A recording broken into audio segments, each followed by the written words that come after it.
You everyone for joining us today. This is our first webinar Wednesday presented by the National Board of Public Health Examiners. My name is Ashley Mueller and I'm the Manager of Educational Programs.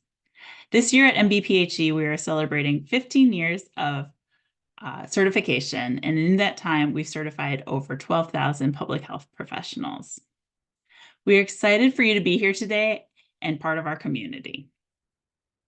Our webinar topic today is Prometheus Unbound, the potential and risks of large language models in public health, presented by Csefalvay. Chris is a computational epidemiologist / data scientist whose work lies at the intersection of AI, ML, computational dynamics, and public health. Chris is the author of Computational Models of Infectious Disease, a richly illustrated compendium on modern computational epidemiology. His work focuses on ways computational approaches in machine learning and artificial intelligence can help solve perennial problems of public health. Chris is currently a practical director for biomedical AI ML at HCL Tech, where he advises world's leading life science, medical devices, and pharma companies on how to leverage AI ML to improve their products and serve their customers better.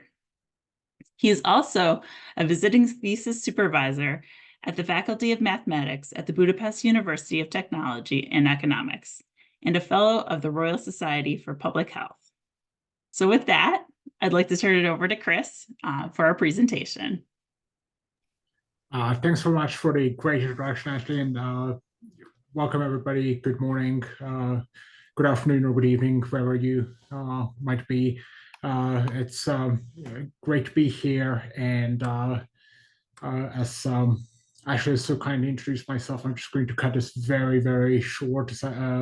She said, I'm Csefalvay. I'm a data scientist by background, working as a computational epidemiologist. I work on epidemic surveillance, on computational modeling of infectious diseases, which, as she so kindly mentioned, I've written a book about, which is up there above my head. I'm also a practice director of advanced biomedical AI and ML at HCL Tech, where my day-to-day job is, of course, exactly what the name would imply.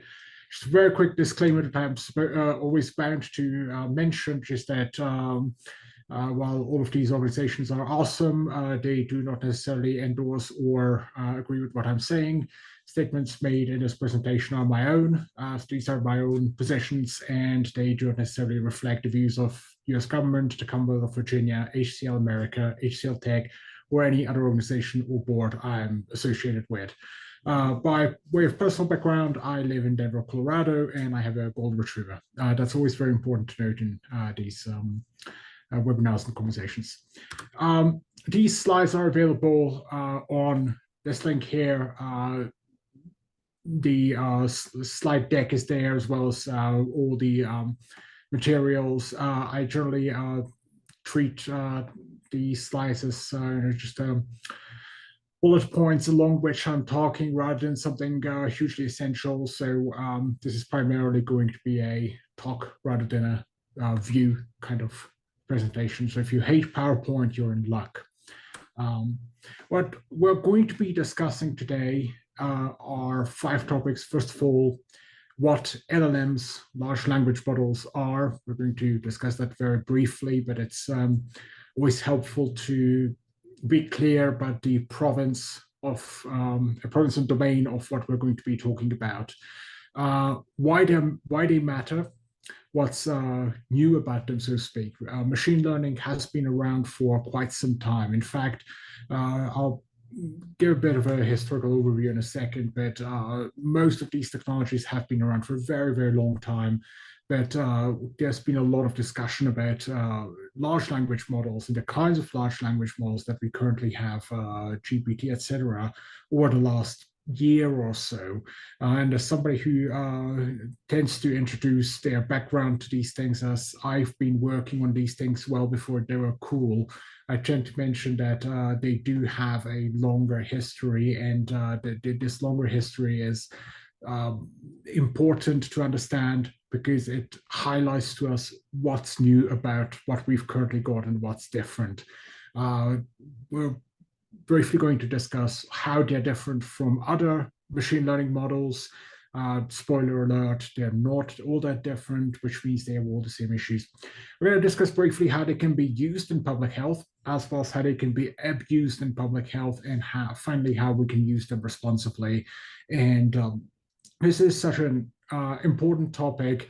I restrict myself to about 40 to 45 minutes of talk, and I'll then welcome all of your questions, even if it's not, if it's just tangentially related to the subject. I'm going to try my best.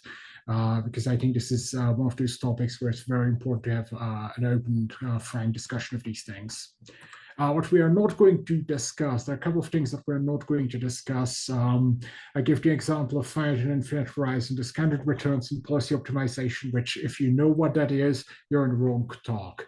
This is, that's,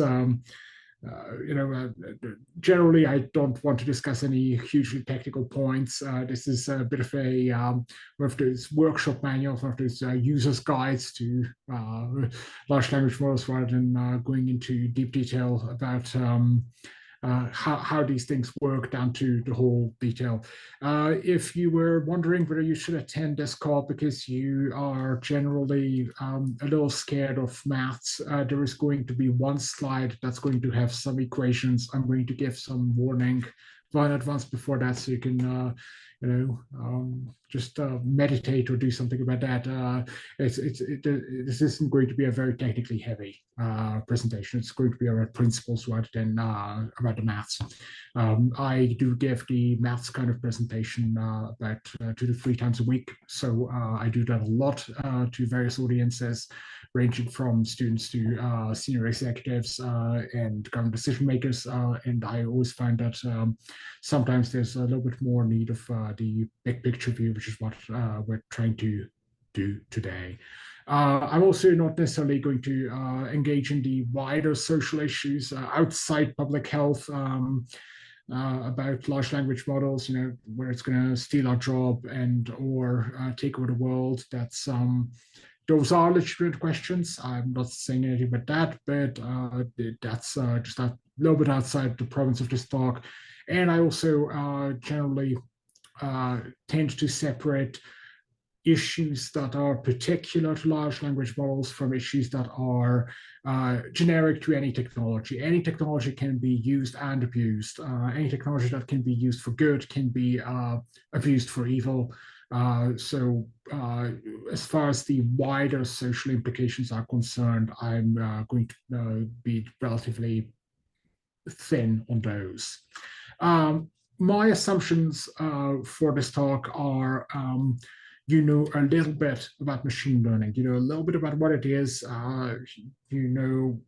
maybe you've heard about something called training and inference. Maybe you even know the difference between those two. Perhaps you generally have an idea of how these things are situated and what they do. Maybe you've interacted with these systems and actually knew that you were interacting with them. That's fantastic. But as I said, this isn't a tech talk, so don't worry about that.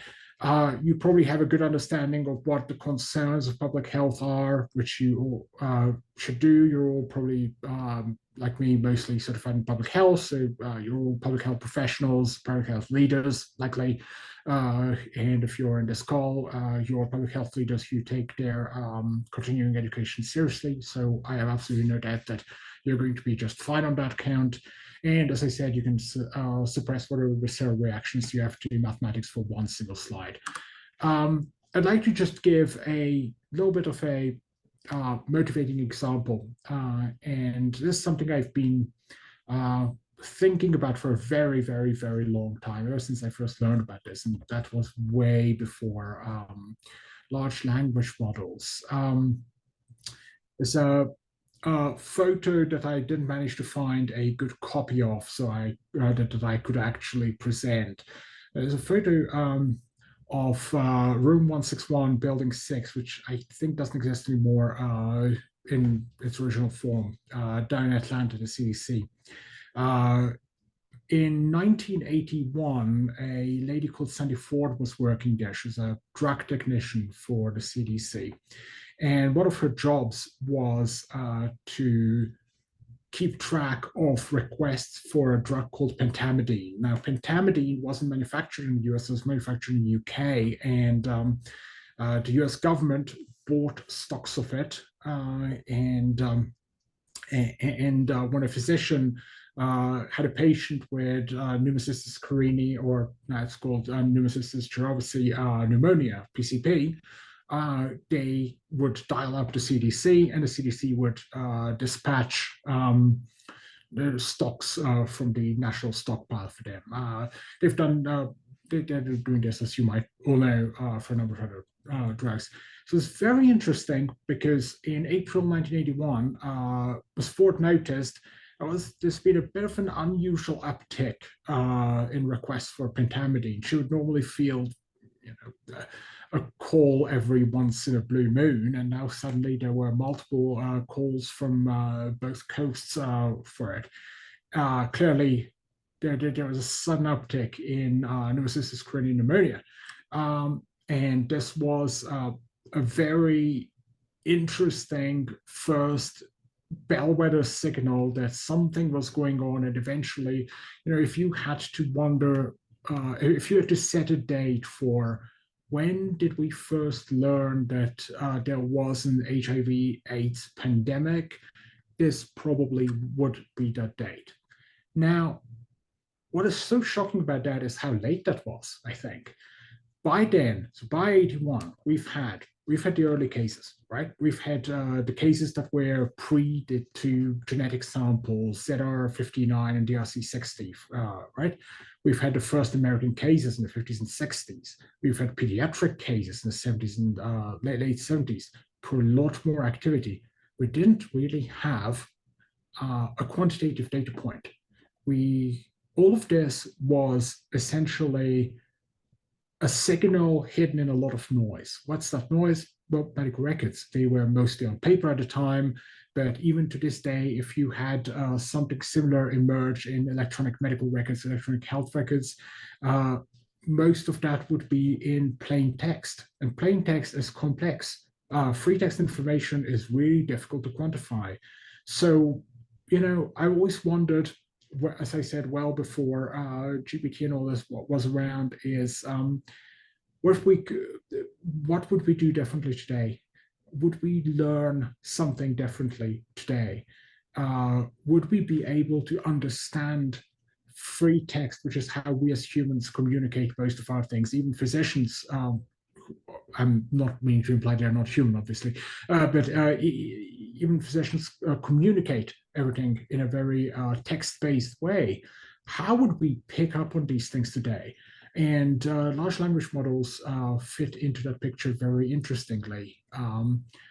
So that is a bit of an interesting meditation that I had the other day on how we might finally have a technology that for the first time I would be able to say, yeah, this might actually make a difference in how we would approach this problem.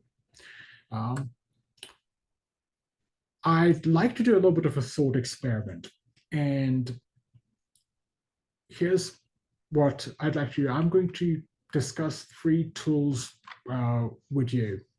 And they're not necessarily tools that exist in the form that I'm going to describe them. They're generally ideas and an amalgam of various tools that exist.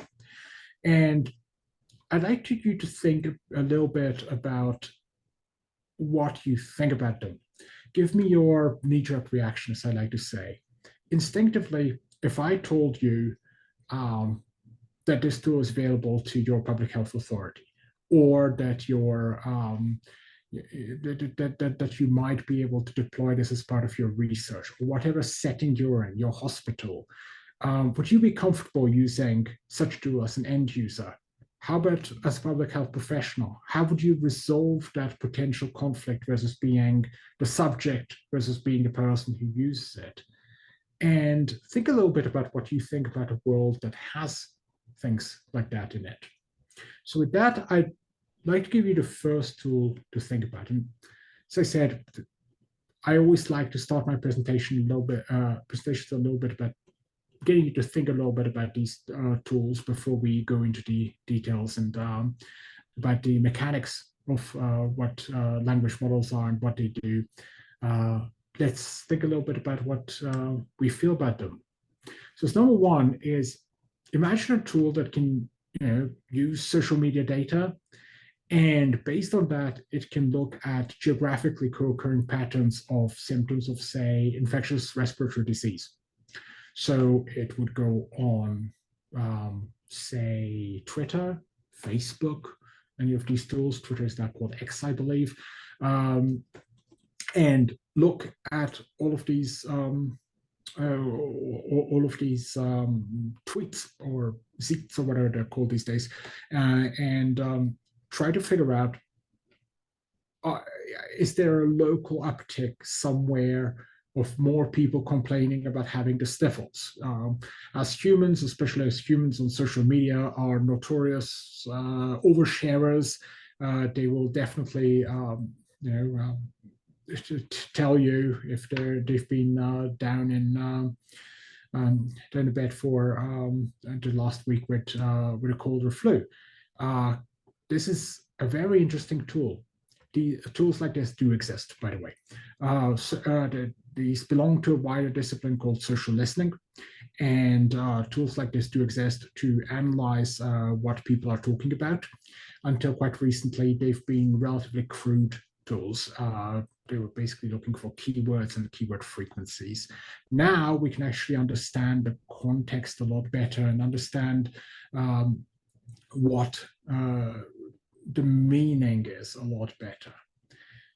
I think my knee-jerk reaction, and again, think about yours, my knee-jerk reaction to something like this is an interesting thing, because and as I said, I'm an infectious disease epi, so that's where my background is, that's where my professional bias is, and to us, early detection and rapid response to emergent threats, as we've all seen with COVID, is hugely important.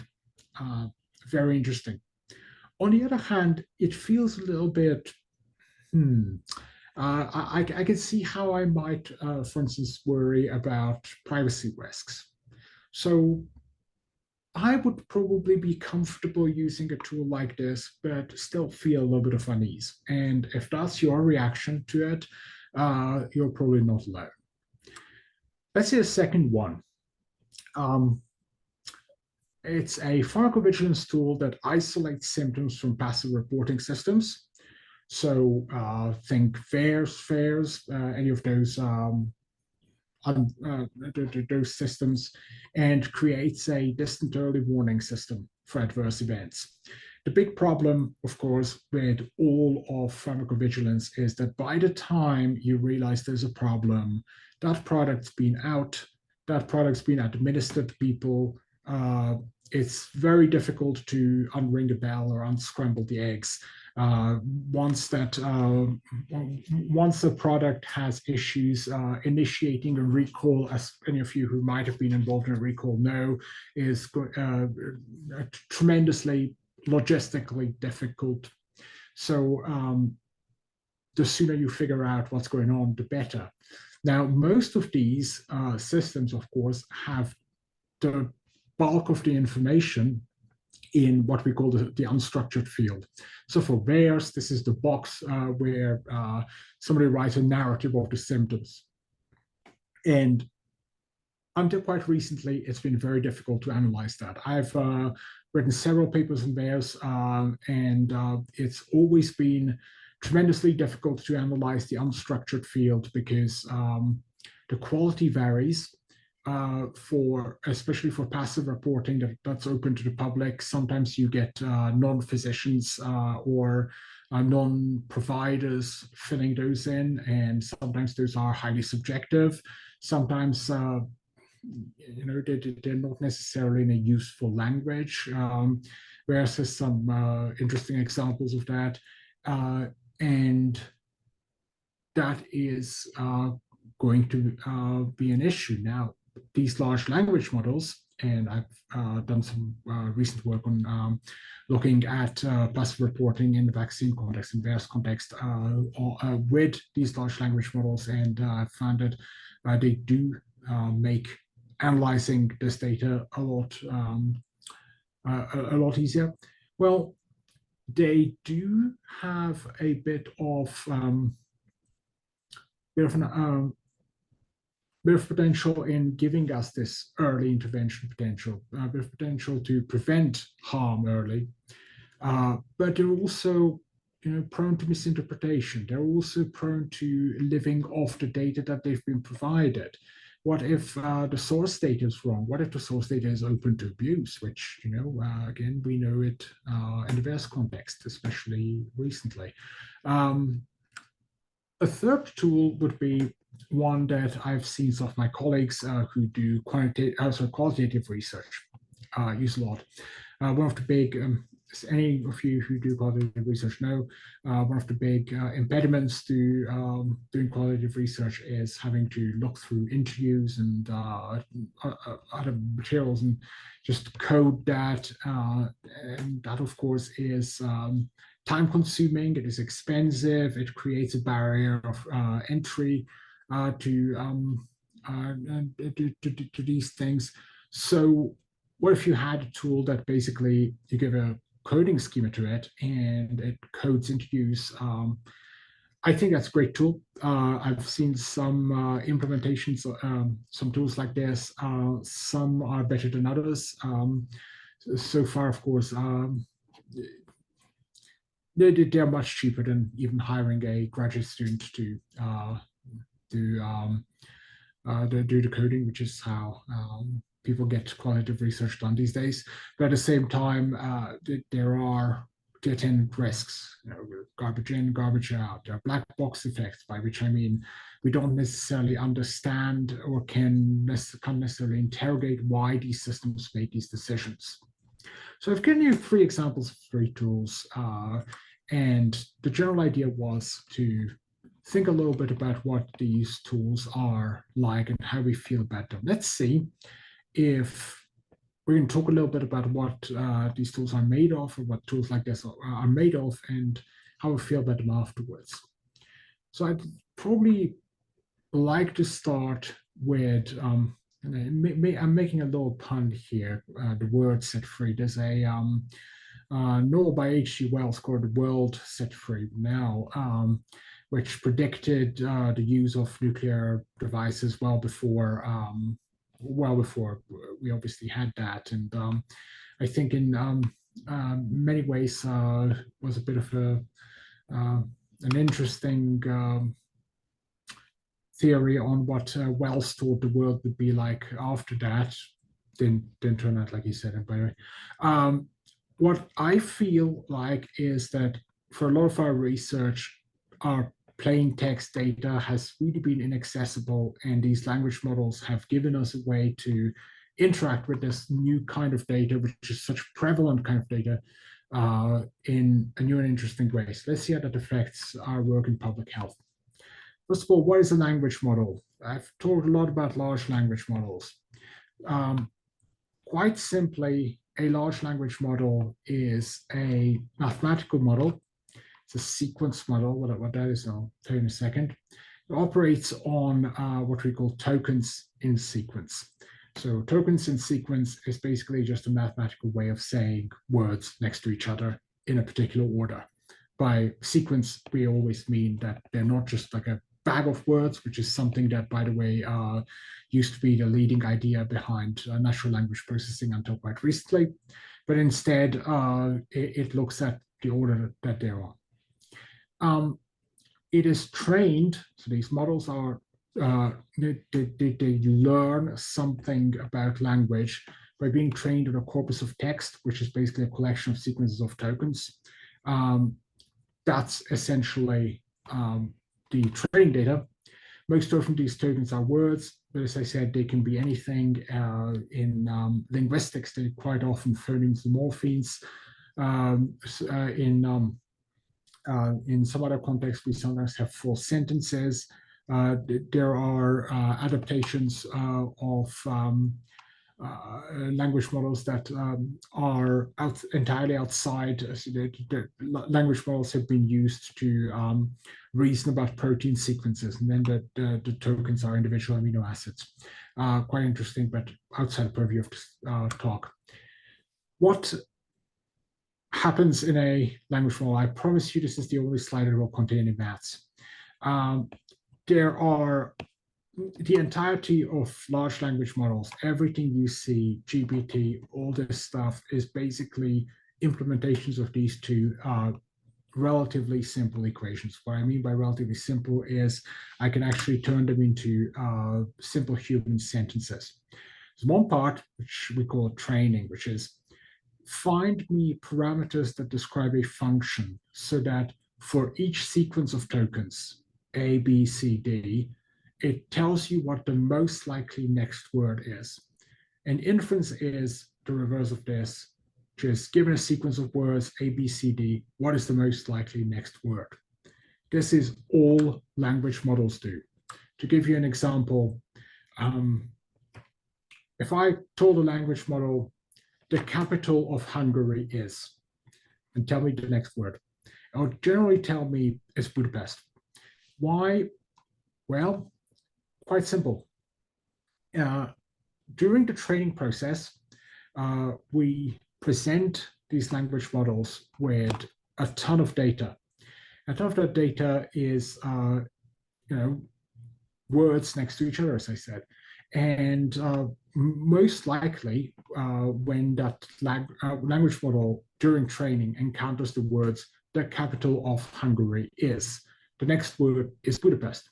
So it learns that if the input is the capital of Hungary is, the next most likely word is Budapest. By the way, these language models are what we call stochastic or non-deterministic. What I mean by that is it doesn't necessarily have a single 100% correct answer for every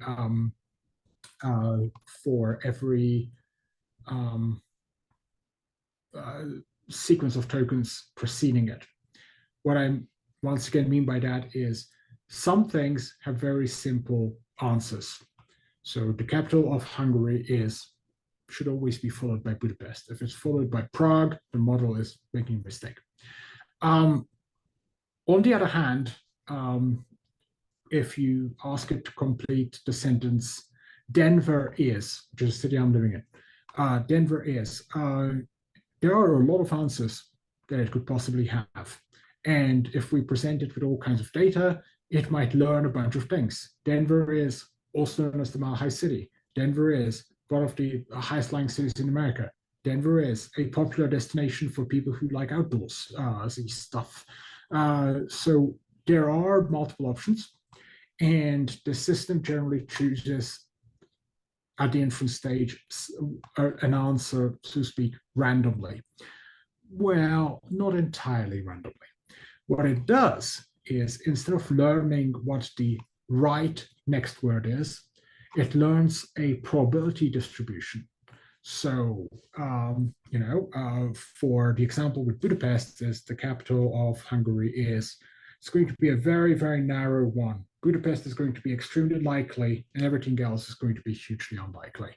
For stuff like Denver, it's going to be, a much more widely distributed probability distribution. It's going to have a bunch of very likely responses, and then there's going to be everything else. So, for instance, Denver is a banana cheesecake flavor. That makes absolutely no sense. That is probably going to be somewhere towards the edges, and the model is not likely to return that answer pretty much ever. But it is going to return the examples I gave about being a nice city or being a popular destination for those people. Why? Because it samples this probability distribution, samples the middle of this probability distribution, and what samples it returns is weighted by, of course, the probability of that being the next token, being the most likely token. Some details on training. How are these models trained? This is important. We're going to see why this is important in a second. How this work, how the training works is we use a technology called reinforcement learning with human feedback. Reinforcement learning is a kind of learning where you essentially give some examples, some training data set to this model, and the model starts to give you responses. You ask it questions, it starts to give you responses. If it gives you a correct response, you incentivize that response in a way, which is that you basically tell the model, yep, that's correct. Keep giving me responses like that. So if it says Denver is the capital of Colorado, you say, yep, good stuff. Keep going, keep giving me responses like that more often. If it says Denver is a big cheesecake on the moon, you'll say, that doesn't sound correct. And I'll say, don't talk to me about cheesecake ever again in the context of Denver, right? So that's how reinforcement learning with human feedback works. Human feedback is important because this actually allows us to inject some human logic and human understanding rather than without that it would just blindly repeat what is in the training materials, and what is in the training materials can be sometimes dodgy. More about that in a second. How is training transferred? We use a technique called transfer learning, which means we have some things called foundation models, which are very generic. And these models can be fine-tuned for particular kind of data. Say you can create a model that's specifically refined for understanding medical records by taking one of these foundation models and creating a more complex, more accurate model by fine-tuning it on health records. Why is this important? Because it means we don't have to start from scratch every time. This is quite important because otherwise training these models would be essentially unaffordable. What are these models trained on? Well, the big ones are trained currently on something called Common Crawl and Refined Web. These are essentially dumps of the entire internet. All the websites that you have are essentially dumped into this, and see what happens. Twitter, Reddit, YouTube. You can think about whether that's a good idea or not. We're going to reason about that a little bit in a future slide. Each of these, by the way, is meaningful.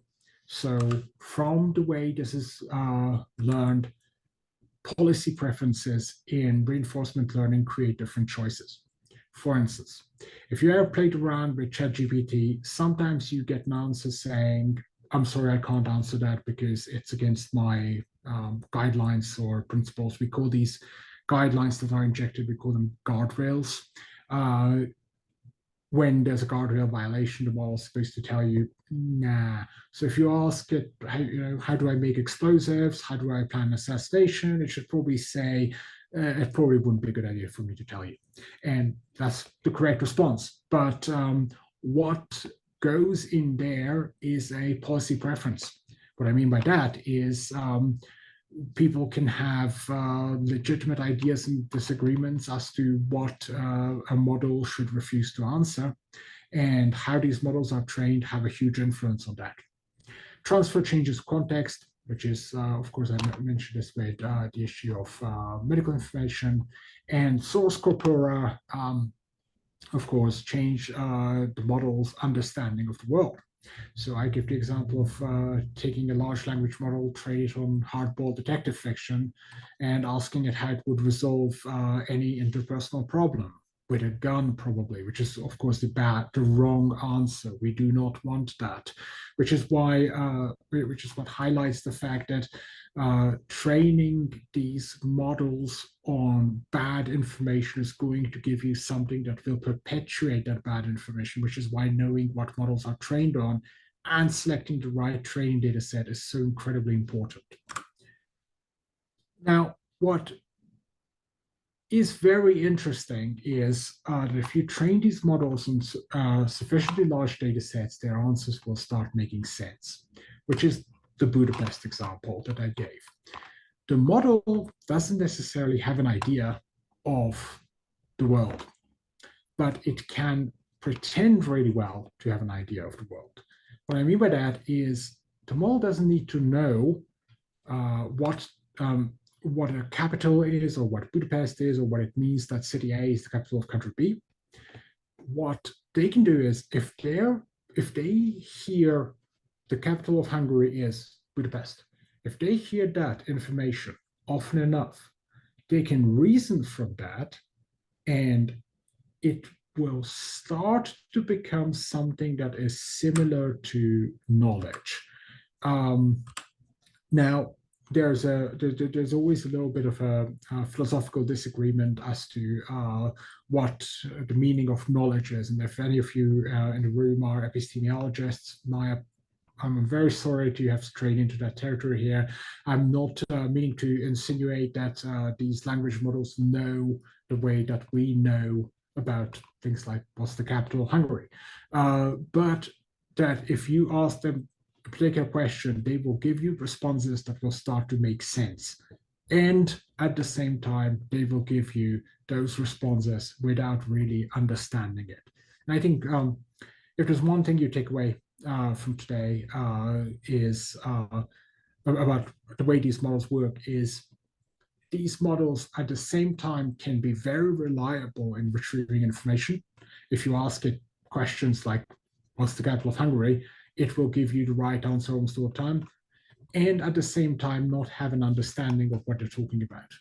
And that's, I think, the key to being good reasoners about these systems, to understand this dichotomy. Little bit of a note on semantics that I always like to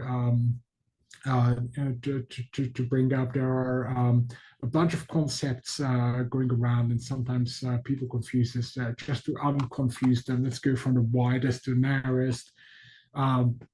All of this is about a branch of applied mathematics called machine learning, which deals with systems that improve with data. Machine learning is pretty old. It's been around at the least since the 60s. Again, my apologies if I called anybody unintentionally old by that. What I meant to say is, for a computing discipline, it's pretty old. Artificial intelligence is a subset of this, but nobody really knows what it actually is, or where it's different from machine learning. So nobody in machine learning actually uses the term artificial intelligence seriously, unless they're talking to investors, in which case they do it all the time.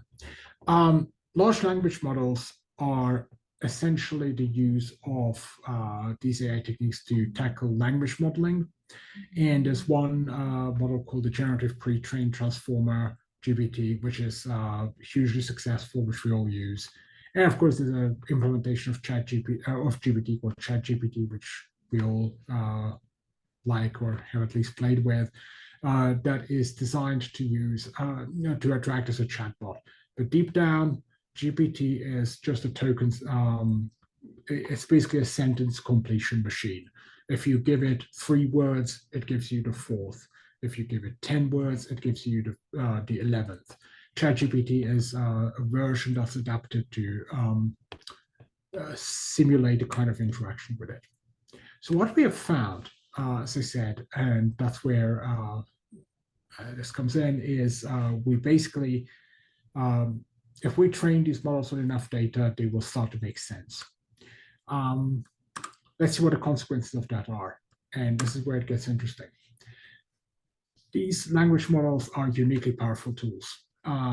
They're, as I said, they can do things that no other tool until now could with reasonable precision. They can pass free text summaries. They can do the social listening that I mentioned with the Twitter epidemiology example. They can act as chatbots. There's a friend of mine who has 2 school-age children who are very interested in history. So she fine-tuned a language model to simulate particular historical figures. So you could ask, ask them how they felt about a particular decision they've made in the past, or how, obviously this is a bit of a toy example, and it's not hugely scientifically accurate, but there are some really interesting things that you can do with it. And back in public health, of course, we can access a wealth of data that so far has been either very difficult to access, very expensive to access, or needed a lot of human input to access. Now we can do it with a good level of automation. I think that's an incredibly powerful tool. On the other hand, we have a bunch of unique challenges here. The biggest, and again, coming from a mathematics background, today's mathematics machine learning background, is they are the sort of the least interpretable forms of machine learning. What I mean by interpretable is all forms of machine learning, are a little bit opaque. What I mean is, it's sometimes it's not always, other than the most trivial models, like if we consider a logistic regression or a linear regression model to be a form of very simple machine learning, or a decision tree, those can explain why they're making you decision, or why they're giving you a decision. The reason why they're so widely used in certain applications, like for instance, determining whether you should get consumer credit, is because they're very, very explainable. But then you get these more complicated, more accurate models like GPT, and these models will have a very difficult time explaining to you why why they're giving you the answer they're giving you. For starters, they're not going to consistently give you the same answer. You can ask the same question 10 times and get 10 different answers. That's because of this stochastic, this random sampling of the probability distribution of what the next token is. So that is going to be quite malleable. More importantly, they're not feasibly explainable. That means that the fact that you can't explain these things isn't it's not a bug, it's a feature. It's inherent in what they do. And finally, they make mistakes, and when those mistakes happen, they're quite funny. The other day, I have asked one of these language models for some of my publications. And it turns out that I've written some very interesting papers that I never, that are very, very far from my field. And obviously it was a mistake. I've to this day no idea how the model concluded that that's my work. Weird. But these things happen, and when they happen, that's of course an issue. So we need a unique approach. We need to understand what they do. We need to be careful, and we need to figure out what our guardrails are going to be. Which leads a little bit to what are we going to do about this in public health. So there are, again, back to the potentials, a lot of great applications of these models in public health. We see, for instance, LLM-based chatbots used for certain public health functions like contact tracing, like countering misinformation and vaccine hesitancy, which I think is going to be a huge, huge policy priority going forward. One of the biggest issues about misinformation during COVID-19 was that the sheer volume of it meant you could have full-time staff trying to debunk all the nonsense that was going around, and there was just the resources for that don't exist. There's I think it was Teddy Roosevelt who said that a lie is halfway across the world well before the truth has finished lacing up its shoes. And I think that's that's very accurate, that there is going to be there is going to be an issue there that that is best countered by having the volume, the ability to respond at scale by these language models. It also create rapid generation of customized health content. For instance, many of these models are really good at responding in multiple languages. And for health education and emergency response, this can be a fantastic resource. There's, of course, also effective communication. There's social media bots for health promotion, again, countering misinformation, and social listening, which I mentioned.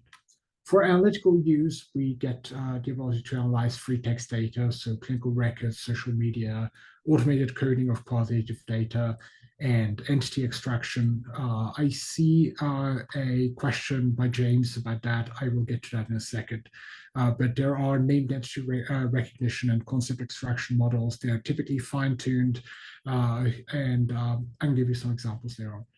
And of course, public health surveillance, looking at prodromic signals, mining health records for unusual presentations or for unusual phenomena. The risks and rewards are thus quite significant. I think that's kind of going to be my part of concluding a little bit about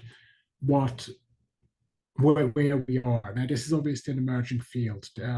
Anything I'm saying today is probably going to be, I'll probably think about it very differently in a year. I think about large language models very differently than I did a year ago. And I think we should all,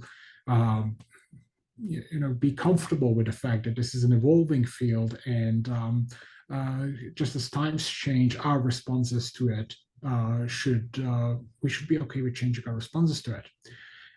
The opportunities are huge. We can respond faster. We can give more tailored guidance. We can analyze data that so far has, in my day-to-day work, I see people coming to me saying, we have collected so much free text data in a particular context, and we've just been sitting on this data. We have not had the resources to analyze it because it was so resource intensive, either because it needed humans to do that, or it needed some other model that wasn't available. Now we can do that for a lot cheaper. We can interact with people, or at least we can have a sort of first level presence through chatbots.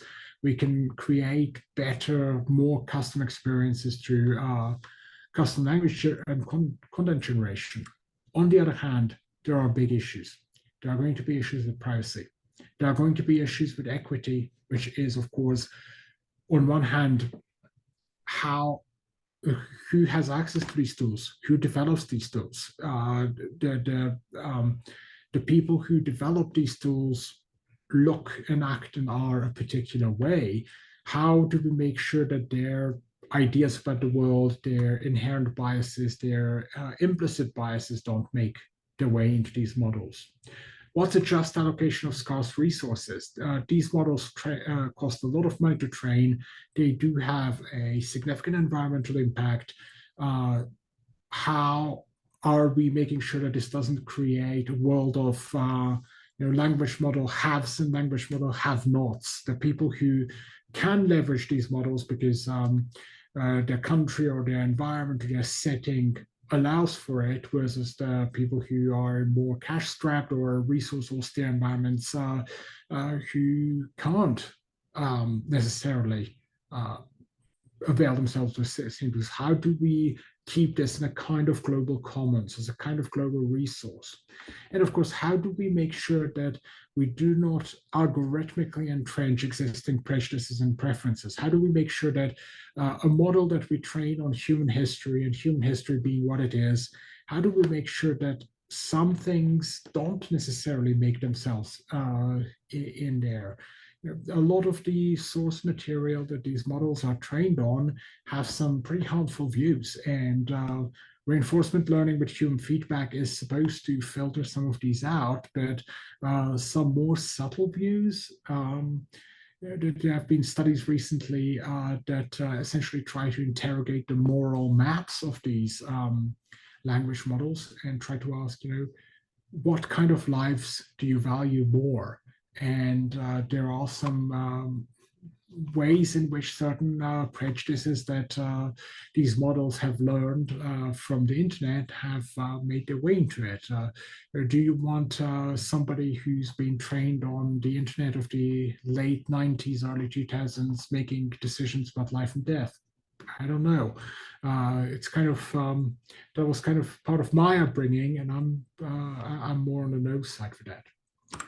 So the big questions are, I think, how will this affect global health?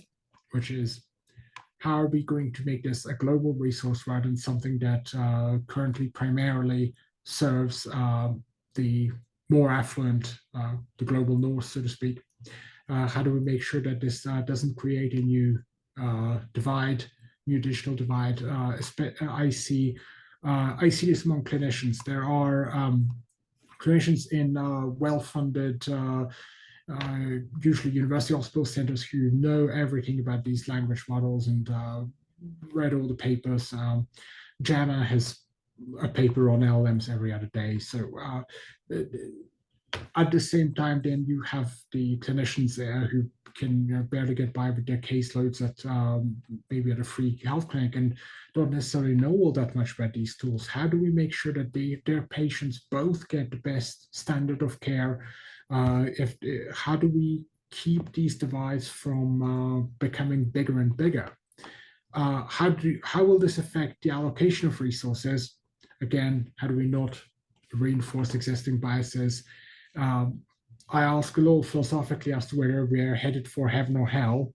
I'm an optimist, so I'm generally more on the side of we're probably headed for a good thing, but we've got to put our own part of work into that. What is that? Number one, I think we must all become, if not experts, at least educated users of these tools. I give talks like this to various audiences where the idea is that I can't make you an expert on large language models in the 45 minutes that are given me, which I've already started to exceed. So I'll probably have to wrap up in a second so you can ask your questions. But at the same time, we as public health professionals need to be able to reason about these systems and know what goes in them, what goes out of them, and understand what the risks are and understand what the potentials are and how to reconcile them. We've got to foster a multidisciplinary perspective. I don't think that the argument that I hear, unfortunately, a little too often that unless you're an AI scientist or AI developer, you shouldn't really have much of an opinion on these things. I don't think that's an appropriate response. I'm very disappointed to hear that from people who should know better. I think this is a concern for everybody, and we bring our own expertise as public health professionals into this. We have seen that side of the equation, and that knowledge and that understanding is going to be hugely important. And finally, this is a multidisciplinary problem.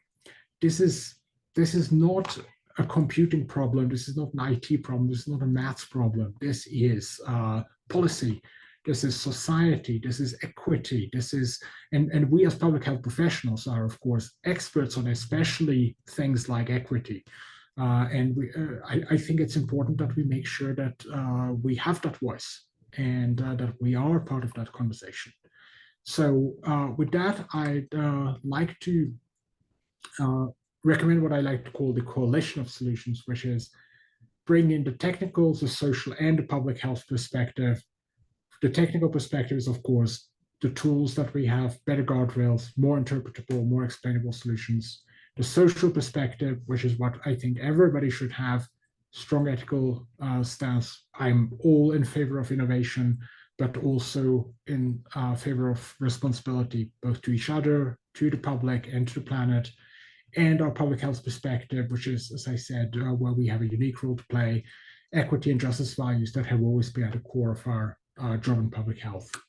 Thank you so much for your time and attention. I'm now happy to take your questions. All right. Well, thank you, Chris. So yeah, now we have time for questions. If you have questions, please put it in the Q&A down below. And that's where we'll be looking to answer questions.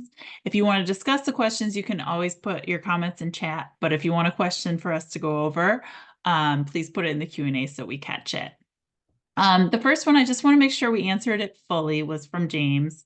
And he said, can you please share some examples of large learning models for entity and concept extraction? Right. So there are some particular models for this, but currently the best way is actually to use a very generic model and fine tune it for a particular task. So what you can do is you take a model like GPT, which has a very, very thorough understanding of language. And by fine tuning, you essentially give it examples. The, the what I mean by this is we have found that there's very little use in creating new models specifically for tasks like entity extraction. Rather, we take a big model that exists and we give it an example. Example is, you give it, say, you want an entity extractor that extracts the names of medical interventions. You give it from medical records. You give it a patient's health record and say, I would have wanted you to extract these and these and these words from it. We have actually found that a relatively small number of examples, something called few shot learning. By small, I mean 5 to 10 examples, sometimes are sufficient to take a performant state-of-the-art large language model like GPT-4 and get it to do a task like entity extraction very reliably. If you need more, you can fine-tune with multi-shot training, which is where you would probably train it on a couple of hundred to a couple of thousand examples. But even then, you would essentially just refine an existing model. The reason why this is better than generating a new model for an entirely new for a new task is because we have found that these models are very very adaptable to those tasks. I have a question from Jose Antonio Marin. What is a better approach for a chatbot that is very precise with their answers? Fine-tuning an existing model or building a RAG? RAG is retrieval augmented generation, which is basically a model where the chatbot or whatever language model is actually backed by a knowledge base. I get this question a lot, so I'm going to give you the answer. Fine-tuning is behavior and RAG is knowledge. What I mean by that is if you want a model to behave in a particular way, you should fine-tune. For instance, if you want a model that speaks to you in a particular tone, or the inverse, a model that takes potentially a really complex response and does one of those explain like I'm five kind of answers. That's where you would fine tune. That's behavior. On the other hand, if what you're interested in is making sure it gives you the correct answers, you should use retrieval augmented generation, because that's where you inject knowledge and that's where you exhaustively inject knowledge. What I mean by exhaustive in this case is when well written, a retrieval augmented generation model basically says, if you can't answer this question based on your knowledge base, you should say, I don't know. You shouldn't make something up. And that's, I think, what we often have in these models. When we design chatbots for sensitive applications, 99.9% of the time, they are backed by retrieval augmented generation.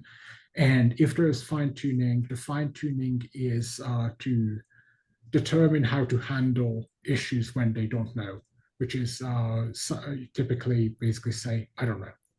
So the answer is this is the proper province of retrieval augmented generation. Great question. Great.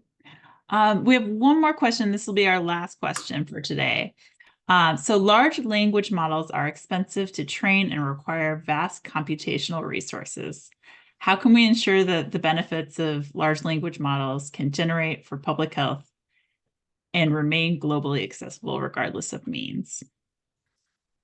There are a couple of ways for this. One is these language models, especially foundation models that can be trained, can also be disseminated. We know Meta has distributed Llama, which is one of their models, in an open source way, which means essentially it's open to everybody. Everybody with the technical knowledge can take the fruits of whatever amount of money and time Meta has invested into training those models. I think we don't have enough of these pre-trained open source models. So it's always a good idea to have more of them trained. And if some of them are adapted, especially to critical fields like public health, they should generally be open sourced. I'm, as I said, a big advocate of this kind of policy, but at the same time, I think we should also consider the wider aspect, which is that we should, how do we reason about these things? How do we think about these things? I think we should arrive at a point where we have a healthy respect for intellectual property and innovation, but at the same time understand that these are tools that in some way at least should be part of a kind of global commons, a kind of something that belongs to everybody rather than just whoever has the resources to train these models. It's a great question. Yep. Thank you very much. Yeah, thank you. So thank you, Chris, for presenting today. We really appreciate you discussing this very interesting topic. And I wanted to say thank you to everyone else for attending. We hope that you'll join us next month for our next session, which is Candida auroris, the emerging threat. It's presented by Douglas Austin, and this will be on February 14th at the same time at 3 p.m. Eastern. So thank you once again, and we hope you have a good rest of your day.